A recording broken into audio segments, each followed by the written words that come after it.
안녕하세요 여러분, 성형수술에 대한 모든 것을 알려드리는 신사 닥터 윤태경입니다. 오늘은 특수 부위 성형에 대해 한번 얘기해 볼까 해요. 갈비뼈 성형부터 눈썹뼈 성형, 보조개 성형, 특이한 성형들 되게 많은데요. 5가지 특수 부위에 대해서 한번 소개해 보도록 할게요.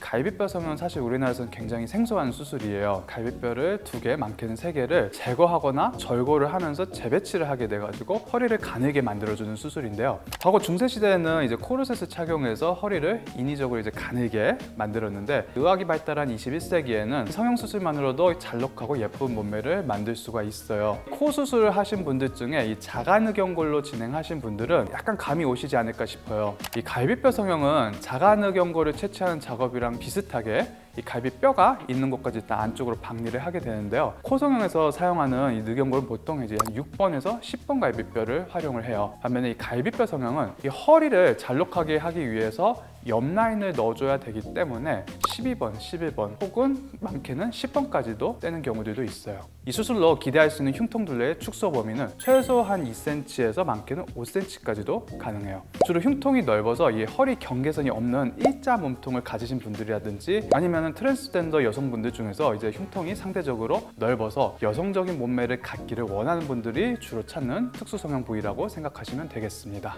살아있는 인형이라고 불리는 이 스위스 출신 모델 픽시 폭스님이 갈비뼈 성형을 받아서 코르셋 성형이 서양 쪽 대중들에게 많이 알려졌었는데요. 총 6개의 갈비뼈를 제거를 해서 이 허리 둘레가 무려 15.7인치, 거의 40cm에 가까운 건데요. 그렇게까지 줄여가지고 이 사진 속 모습과 같이 인형처럼 잘록한 허리를 만들었다고 합니다.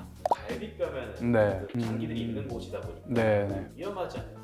주의해야 될 점들이 있는 수술인 건 맞아요. 그렇다고 해서 하면 무조건 위험하다 이 뜻은 아니고요. 심장은 굉장히 위쪽에 있는데 코르셋 성형을 위해서 하는 곳들은 옆에 쪽이에요. 심장 쪽을 걱정하실 필요는 없고 10번, 11번, 12번은 기흉으로부터 상대적으로 안전한 위치예요. 폐가 거기까지는 가 있지 않아서 그 또한 너무 걱정하실 필요는 없고, 등 쪽으로 허리 쪽 관련 수술이나 뭐 이런 기저질환이 있으신 분들은 의사 선생님께 얘기를 미리 해서 신중하게 상의를 해볼 필요가 있겠고요. 또 이제 너무 여기를 좀 올가매는 경우에는 콩팥 쪽이 약간 간접적으로 영향을 끼칠 수는 있어요. 그래서 갈비뼈 연골이나 늑연골에 익숙한 의료진한테서 수술 받으면 충분히 문제없이 잘 진행할 수 있어요.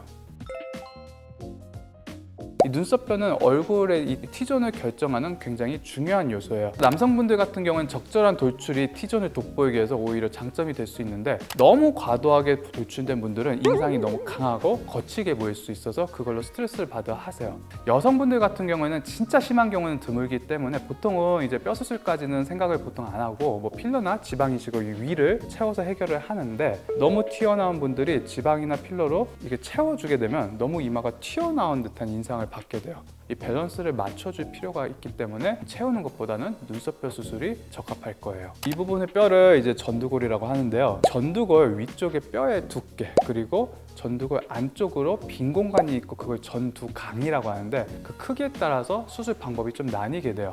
그림처럼 전두강이 굉장히 작고 위쪽 뼈가 두꺼운 경우에는 갈아내기만 해도 큰 효과를 볼 수가 있는데요. 전두동 공간이 크고 뼈가 얇은 경우에는 뼈만 무리하게 갈아내면은 뼈가 이제 약해지면서 구멍이 뚫릴 수도 있어요. 그래서 절골을 통해서 뼈의 두께를 어느 정도 유지한 채로 뼈를 안쪽으로 이동을 시키고, 모서리 부분 남는 나머지 부분만 좀 갈아줘서 모양을 부드럽게 만드는 조금 더 복잡한 방법으로 이 눈썹뼈 축소 수술을 진행해야지 효과를 크게 볼 수 있어요.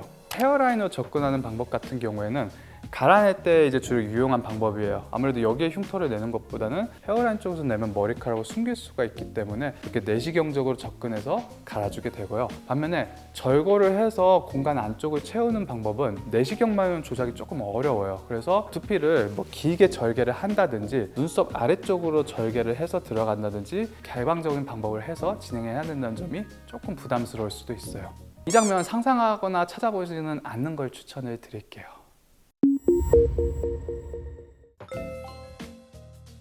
귀는 외적으로도 중요한 역할을 하게 돼요. 귀가 얼굴에서 가장 모양이 가지각색인 부위이기 때문에 그 모양에 맞춰서 다 이제 수술법들이 굉장히 많아요. 돌출형귀는 귓바퀴를 형성한 연골 주름들이 발달이 이루어지지 않아서 이렇게 펴져서 발생하게 되고, 이걸 당나귀 귀라고도 불려요. 돌출연기는 이 귀 뒤 주름 사이를 이상하게 절개를 해서 흉터를 거의 안 보이는 시술 방법으로 귀 윗부분의 각도를 이렇게 접어서 조정해줘서 붙여서 교정하게 돼요. 두 번째는 이수혈인데요. 귓볼이 갈라져 있거나 구멍 나 있는 걸 말해요. 이 귓볼이 갈라진 모양에 따라서 귓볼 자체나 아니면 그 주변 조직들을 좀 이용해서 갈라진 귓볼을 하나로 이어주고 자연스러운 모양으로 교정하게 돼요. 세 번째는 칼기예요. 귀가 좀 날카롭고 길어 보이게 만든다고 해서 칼기라는 단어가 붙게 됐고, 옛날에는 선천적인 경우들이 많았는데 최근에는 이 안면거상 수술이 많아지면서 과도하게 당기게 되면서 귓볼이 당겨져서 칼기처럼 이렇게 일자로 떨어지게 되는 게 요새 점점 많이 생기고 있어요. 칼기는 어떻게 수술을 하냐면 귓볼 쪽을 절개를 한 다음에 이걸 위쪽으로 이동시켜서 고정을 하고 다시 봉합해주면서 둥글 귓볼을 만들게 돼요. 다만 안면거상 후에 이 생긴 경우에는 당겨지는 힘이 너무 세면은 안면거상 했던 부분까지 다시 박리하는 재수술도 고려해야 될 수 있을 만큼 정확한 방법은 이 원인이나 그리고 상태에 따라서 결정할 필요가 있어요. 다음은 누운기인데요. 이 돌출기와 반대로 생각하면 돼요. 이 귀 뒤쪽을 절개를 해서 접혀있는 이 대이륜을 펼쳐주거나 아니면 보형물을 이 머리 부분 그리고 귀 사이에다가 삽입을 해서 귀가 붙어있는 각도가 이렇게 열리게 함으로써 귀가 정면에서도 자연스럽게 보이는 각도로 교정해주게 됩니다. 너무 과하면 약간 원숭이처럼 보이지 않나요? 옛날에는 그 원숭이 같다는 것 때문에 돌출기 수술들을 찾았던 건데, 돌출기가 오히려 얼굴이 작아 보인다고 해가지고 누워있는 거를 어떻게 하면 이렇게 할까요? 이런 문의들은 종종 있어요. 요즘에는 아무래도 이런 비율적인 거를 좀 더 중시하는 세대다 보니까 트렌드가 좀 바뀌는 것 같아요. 뭐 배꼽도 성형이 되냐 놀라는 분들도 있을 텐데요. 아무래도 이 바디 미용에 관심 있는 분들이 요새 좀 많이 찾는 것 같아요. 배꼽 성형도 케이스에 따라서 방법들이 조금씩 다른데요. 가장 이상적 이제 세로 배꼽 얘기를 할 수가 있겠어요. 일단 세로로 긴 모양으로 안쪽을 깊숙이 말려서 들어간 모양이고, 이렇게 적절하게 긴 타원형은 몸통이 슬림한 느낌도 주게 돼서 이상적인 배꼽의 형태라고 볼 수 있어요. 참외 배꼽이라는 것도 들어보셨을 텐데요. 선천적으로 아니면 뭐 출산 후에 후천적으로 배꼽이 탈장되거나 조직들이 늘어나면서 배꼽이 튀어나온 모양을 참외 배꼽이라고 해요. 이런 분들은 간단하게 배꼽 부위를 살짝 절개를 해서 안으로 들어간 배꼽으로 말아서 만들어 볼 수 있고요. 근데 또 처진 배꼽도 있어요. 뭐 비만이나 급격한 체중 증가로 인해서 피부가 이제 처지게 되면서 배꼽도 이렇게 눌리듯이 아래로 같이 처져 보이는 경우예요. 이 경우에는 배꼽만 성형해서는 안 되고 늘어진 피부도 같이 올려줘야 효과적이기 때문에 복부 성형술을 병행할 필요가 있어요. 가로 배꼽이라고, 이건 처져서 만들어졌다기보다는 출산 같은 것을 한 다음에 복직근이 이제 벌어지면서 배꼽 모양이 가로로 넓어진 경우예요. 이 배꼽 줄기가 근막으로부터 뻗어 있는데 이 양쪽의 복직근이 늘어지면은 배꼽도 같이 퍼지게 돼요. 이런 경우에는 심하지는 않으면은 이 피부층에서 이제 배꼽 절개술을 해서 간단하게 해결할 수도 있는데, 심한 경우에는 안쪽에 근육과 근막층까지 깊게 들어가서 이 늘어진 복직근을 다시 복원을 해주면서 배꼽을 세로로 모아지게끔 고정할 필요가 있어요. 내부적으로 좀 문제가 생기거나 이러진 않나요? 우려하시는 안쪽 장기에는 영향을 미치지 않기 때문에 너무 걱정하실 필요 없어요.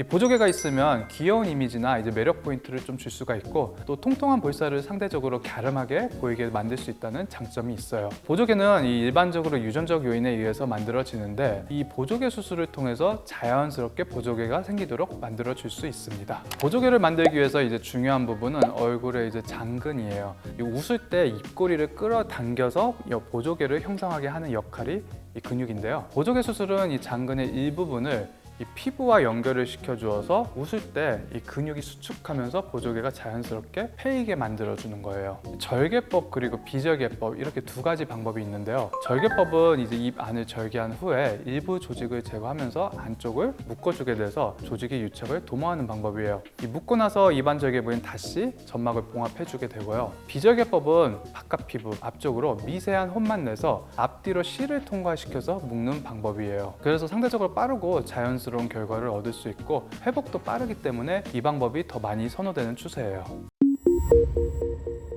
다양한 특수 부위 성형에 대해서 또 추가로 궁금하신 점이 있다면 댓글로 문의 주세요. 지금까지 신사 닥터 윤태경 원장이었습니다. 다음 영상에서 또 뵐게요. 안녕.